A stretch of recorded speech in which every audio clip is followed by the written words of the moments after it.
Bom dia. Que a paz de Jesus possa nos iluminar e iluminar a nossa presente encarnação, que é o assunto de hoje. Lá na França, num cemitério de Paris, repousa o nosso grande mestre, o corpo de Allan Kardec. Allan Kardec, quando desencarnou, foi para este cemitério e os confrades da época e sua esposa o colocaram num lugar singelo, tipo os cemitérios de hoje, uma graminha, com uma plaquinha só. Posteriormente, os seus amigos acharam que ele merecia uma tumba um pouquinho mais bonitinha. Allan Kardec nasceu Hippolyte Léon Denisard Rivaio. Esse era o nome do Allan Kardec. Quando ele abraçou a missão da codificação espírita, ele recebeu uma mensagem em que seu pseudônimo deveria ser Allan Kardec. Quem foi Allan Kardec? Foi uma encarnação dele, vários séculos antes de Cristo, como druida na Celta Antiga, lá, Inglaterra, França, algum lugar daquele tempo. Então eles erigiram um dolmen, que na Celta Antiga, entre os druidas, era uma construção de pedra, com uma pedra em cima, e lá estava escrito uma frase, que era uma frase mestre de Kardec. Era o que ele pensava, o que ele falava sempre. Nascer, morrer. Renascer ainda. Progredir sempre. Esta é a lei. Reencarnação. A reencarnação, ela era um conceito, no tempo de Jesus, bastante conhecido, bastante aceito. Na história da humanidade, a maioria dos povos tinha uma crença ou alguma situação relacionada ao reencarne. Um dos primeiros livros que se tem da vida pós-morte, que é o livro de 2000 anos antes de Cristo, que é o livro dos mortos dos egípcios. O livro dos mortos é até parecido com o livro dos espíritos, né? Livro dos mortos não era um livro que falava sobre reencarnação, mas sim falava sobre a vida pós-morte. Então, não é por acaso que aquelas construções de pirâmides e tal, dos faraós e daqueles que eram mais abastados, era um preparo para a vida após a morte. Mas o Heródoto, que era um historiador grego do século IV antes de Cristo, e hoje, se nós temos vários relatos históricos daquela época, são por conta do Heródoto. Ele falava que na classe menos abastada, dos egípcios, a crença das vidas sucessivas era bastante aceita. Era simples. Se eu não completasse algo nesta vida presente, eu viria em outra. Renasceria, como falava o Allan Kardec. Entre outros povos, e principalmente entre os gregos, do tempo do Heródoto, inclusive, Pitágoras, Sócrates falava abertamente sobre reencarnação. Platão tem vários escritos a respeito da reencarnação. E tantos outros aceitavam a reencarnação como uma coisa líquida e certa. Não era simplesmente... Depois os romanos não tinham uma visão tão clara a respeito, mas bebiam muito da questão grega, principalmente no sentido filosófico, no sentido do conhecimento. E aí vem Jesus. A Bíblia, Velho Testamento, Novo Testamento, não deixa uma visão clara, nem muito a respeito da unicidade e nem muito da pluralidade das existências que é a reencarnação. Não tem uma visão clara. Jesus também não se preocupou muito com essa questão. Por quê? Porque era uma questão aceita da época, inclusive entre os judeus.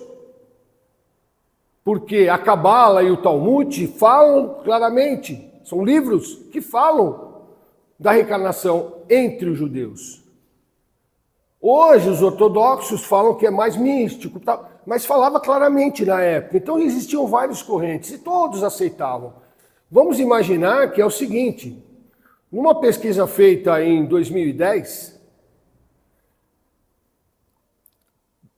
1/3 da humanidade, 35%, acreditam em reencarnação, mais notadamente o Oriente. E nessa época no Oriente, onde nós temos a nossa base histórica, até mesmo religiosa, ela plenamente aceita. Depois é que o Evangelho de Jesus, muito tempo depois, 3 séculos e meio, foi se tornar religião romana e depois a ocidental, porque aí todos na Europa, e veio aqui, e nós aqui estamos com o cristianismo.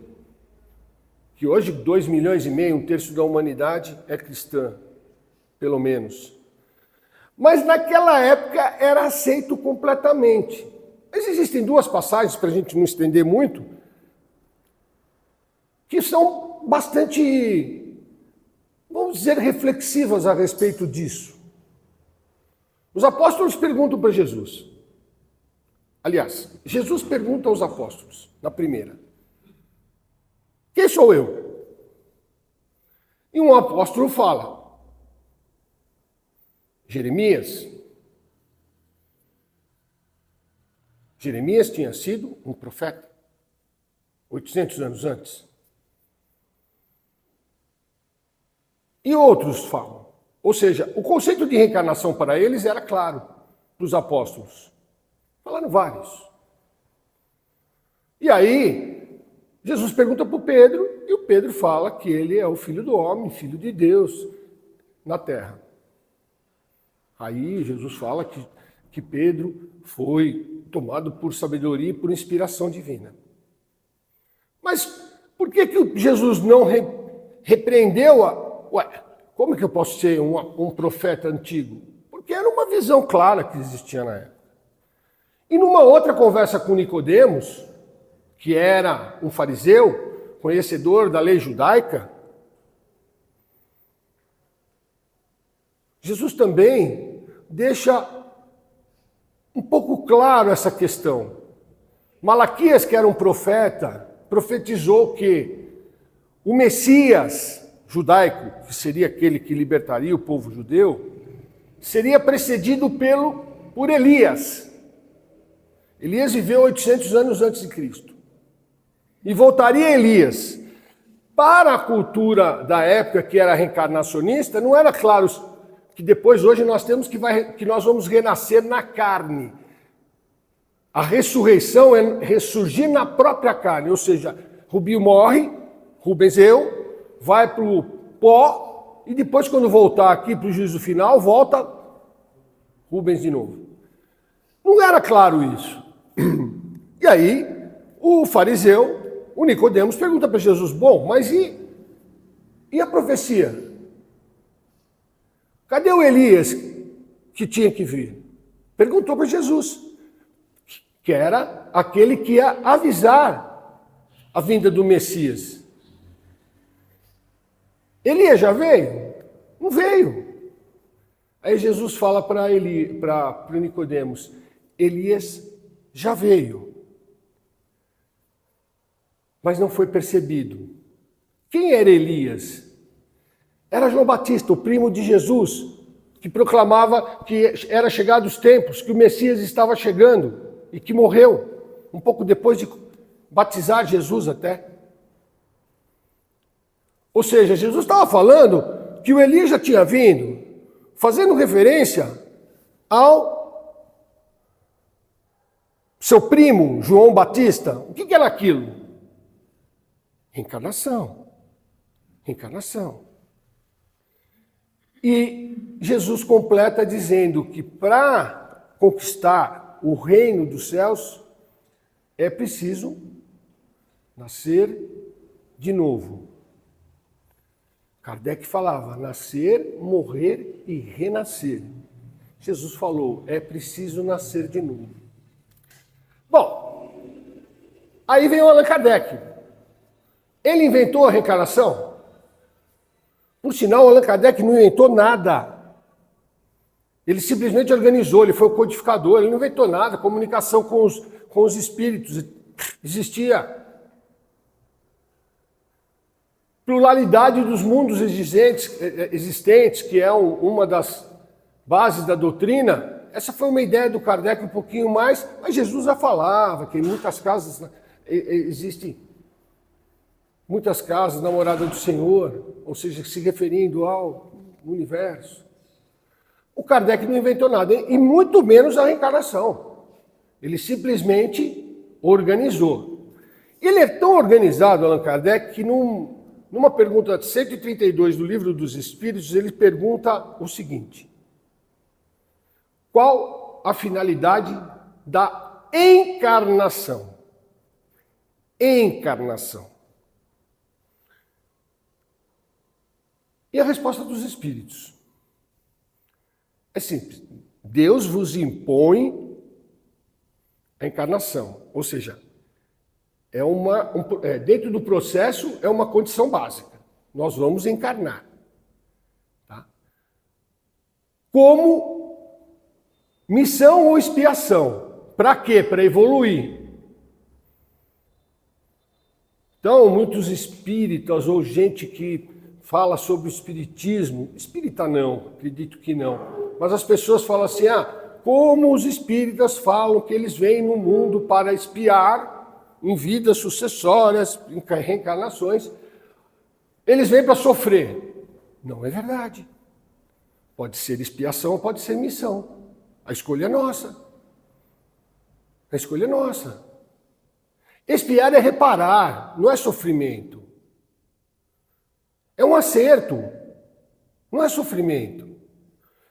E tem uma segunda, além da expiar ou missão, para evolução, progredir sempre, diz o Kardec. Tem uma outra citação que se faz na mesma resposta, que é a de contribuir, ser útil na obra do Senhor. Então nós estamos aqui, a resposta fala sobre evolução e contribuir na obra do Senhor. Pergunto eu, o homem está contribuindo na obra do Senhor? O homem. E daí eu trago para mim. Estamos contribuindo na obra do Senhor? Eu trabalho, lei do trabalho, eu tenho família, eu respeito, eu sou honesto.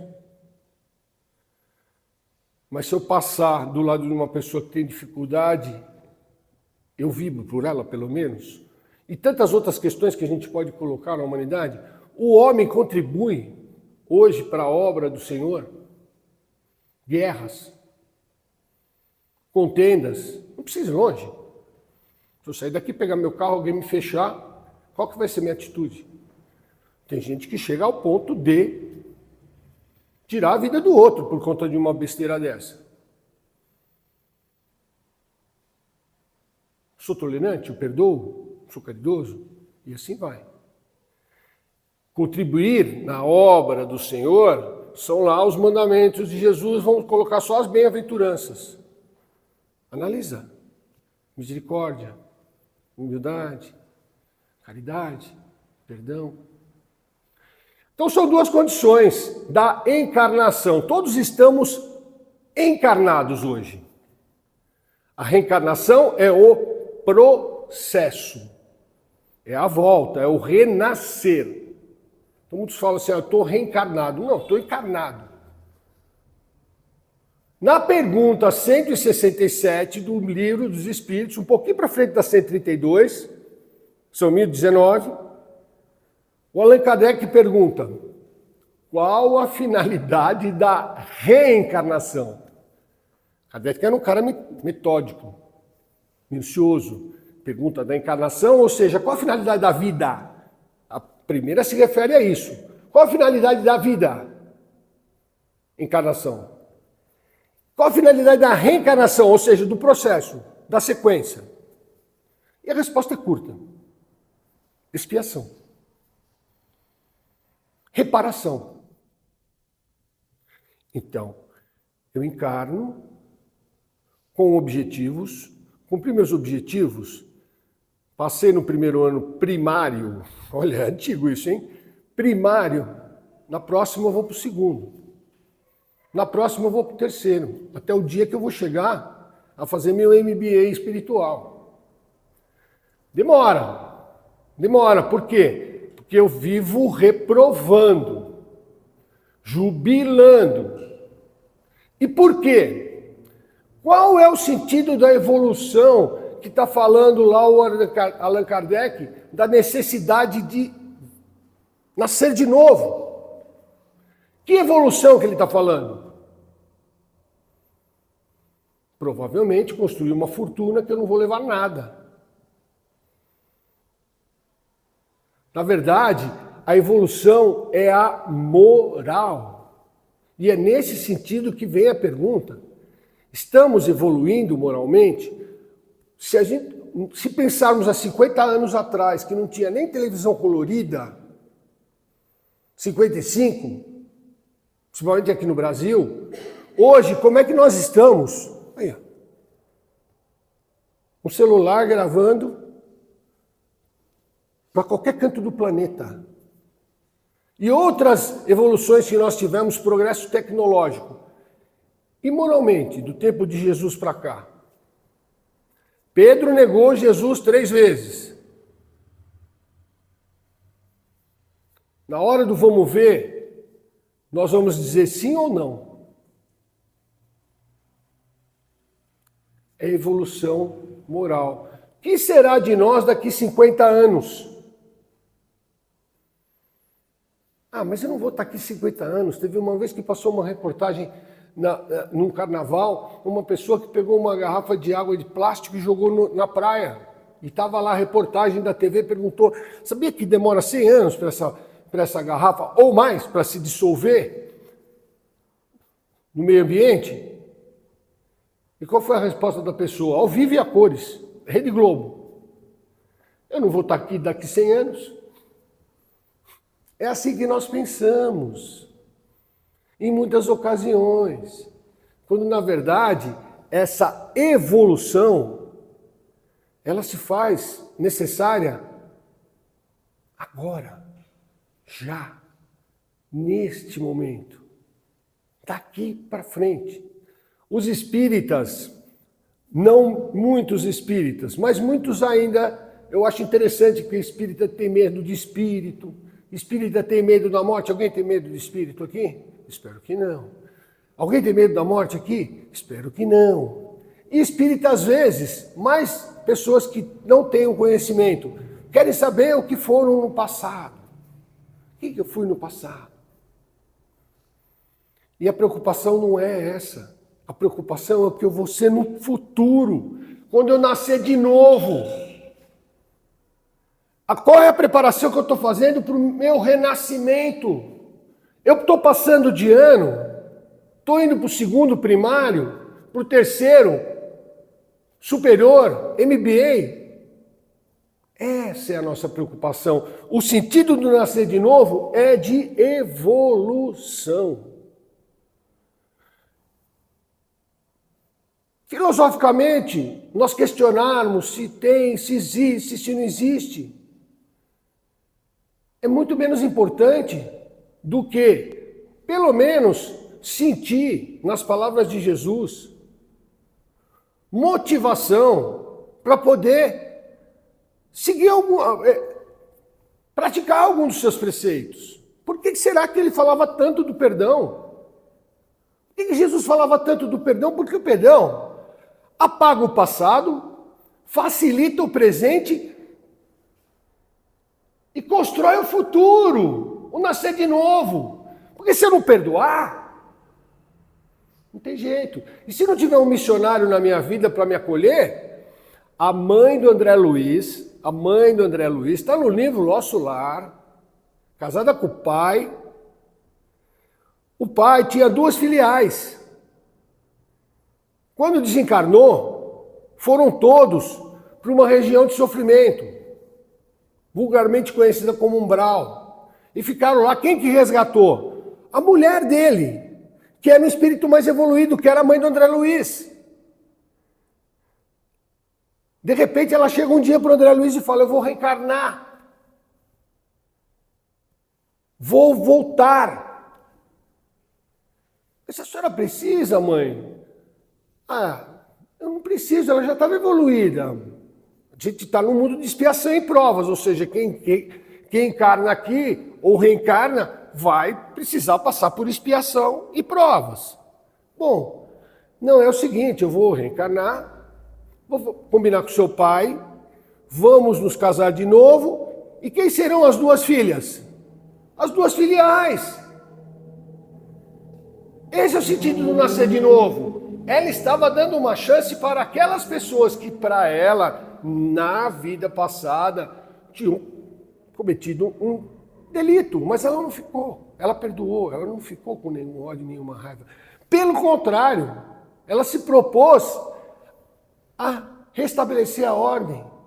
Então, ela estava em missão, mas os outros em expiação. Essa é a nossa situação. Agora eu vou ficar me preocupando se na minha família nós temos as desavenças, nós temos os problemas, se foi coisa do passado, se foi coisa do presente. Não importa, perdoa. É o que Jesus falava. Perdoando, apaga o passado, estabelece paz no presente e o futuro, que é o nascer de novo, vai ser um futuro melhor, muito melhor. Com certeza. Além do que, hoje já tem várias situações, não fugindo do tema, mas colocando de uma forma clara, terapia do perdão, Divaldo fala sobre isso, de todas as outras. Então a nossa evolução, que é a finalidade básica da vida, está em refletir sobre os ensinamentos de Jesus, praticá-los, e assim nós estaremos contribuindo na obra do Senhor. E ao mesmo tempo, transformando uma expiação passada, uma situação que eu preciso resgatar futura, numa missão, em vez de uma dor. Agora a gente fica dando murro em ponta de faca, sendo teimoso, odiando, magoando, não perdoando e outras coisas mais, intolerância. Mas eu vou ser uma pessoa banana da sociedade, não vou aceitar. Não, você vai se posicionar, só que aqui dentro e aqui mudou, não vai mudando. E as pessoas percebem. E mais do que as pessoas percebem, a nossa consciência, que é onde está gravada as leis de Deus, vão estar de acordo com a soberania divina. E aí nós vamos ter aquilo que todos nós buscamos, que é paz, paz de espírito. Então, o conceito de nascer de novo é fundamental e importantíssimo dentro da doutrina espírita, no meu ponto de vista. Se eu vivo essa vida só para essa vida, eu sou um egoísta. Mas se eu vivo essa vida pensando que eu estou sempre em progresso, em evolução, e que eu preciso ser uma pessoa melhor, conceito oriental, amanhã é melhor do que hoje e assim por diante, eu vou estar me preparando para o renascimento, que é inexorável, que é uma lei divina para todos nós que aqui estamos. Que Jesus nos abençoe no nosso divino progresso no sentido da moral e do amor. Que assim seja.